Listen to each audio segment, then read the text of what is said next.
Good afternoon from Two Happy Children Farm. I'm putting up this video so I can kind of document my no-till progress over the season here. This field was harvested July 16th, so we're looking at over 90 days since harvest. I did a burn down right after harvest, and then we had a 12-inch rainfall month of August. And so what you're seeing here is a lot of weeds that came back up, and some volunteer corn came up. So it's been burned down twice now since harvest. But I wanted to look at what really matters is down here is we're getting continuous residue breakdown. And I'm out in an area of the field that had 180 bushel corn with a 30,000 plant population. And I know up north the big concern is always in continuous corn is getting that residue to break down before the next season starts. Whereas I think down south here, that residue is always in breakdown mode. There's really no one around here that I know of doing no-till, and the county agent guy has switched over to strip-till. So we're kind of on our own. We're doing a continuous corn no-till here. My goal for this field is to build the organic matter up from 2% where it is now and just keep building it up. So this is the third year for this field to be in no-till. Last year I think I started to see some of the nutrients getting released and some of the extra benefits from no-till starting to kick in.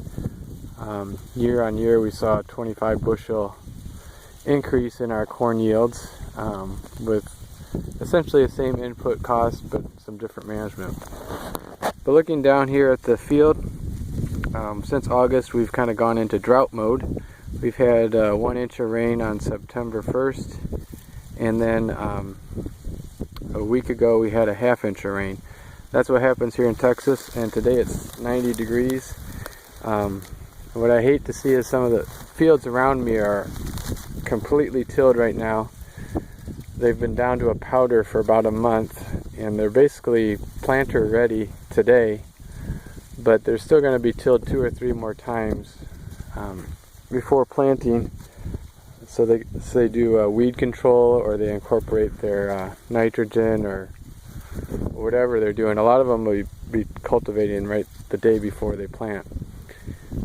The danger there down here is you may plant in February and you may not see another rain for 8 weeks.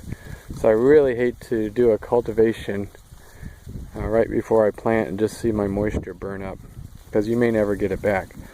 Anyways, looking at the residue here, this stuff is pretty crispy already. This is the residue from this year's crop. Keep breaking that down, and I'm pretty sure my row cleaners will go through that pretty easy and crunch it up even at this stage. And then I've pulled back some soil, and I'm about 1 inch down, and it's so nice and loose and moist. I'm digging it with my finger even. So you know that the myth around here is your soils will get tight if you no-till it. Just somehow magically they'll become recompacted. I just think I control my wheel traffic, and the soil's not going to recompact itself.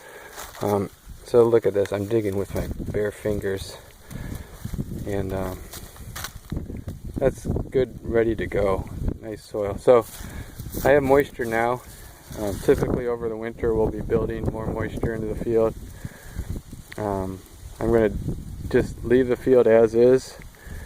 We've already finished our fall fertilizer pass, and then next spring there'll be a burn down followed by some sort of nitrogen that I'll spray pre-plant, and then we'll go straight in and plant this. So I'm going to keep track of this field. It seems boring, but looking how the residue is breaking down is important for me, and I know it's one of the benefits I have farming down here compared to northern Wisconsin and trying to do no-till. I'd probably be pretty nervous if I had this much residue going into a cold winter, but here we'll look at an average low of like 36 degrees. So on most days this residue's breaking down. I've also tried a couple extra things to help this residue along the way. I put out about 40 pounds of nitrogen with my fall fertilizer, and that's just so my nitrogen in the spring doesn't get tied up, and that'll be giving the microbes something to crunch on over the winter. And then I also tried a new thing. I put in a pound of sugar out over the winter per acre, and that also gives the microbes some energy and stuff to work on. So that's an update here. Again, looking down the rows, the residue cover is not bad at all. I mean, if you're talking 100 bushel corn, you can see my plant spacing. What's still remaining is really getting broke down. This yellower stuff was just volunteer weeds that are about 2 months younger. So that's an update from Two Happy Children Farm. We'll do another one. I know it's probably boring looking at dirt and corn stalks, but it's also for me to document it from year to year, and we can compare what's going on. Thanks for watching.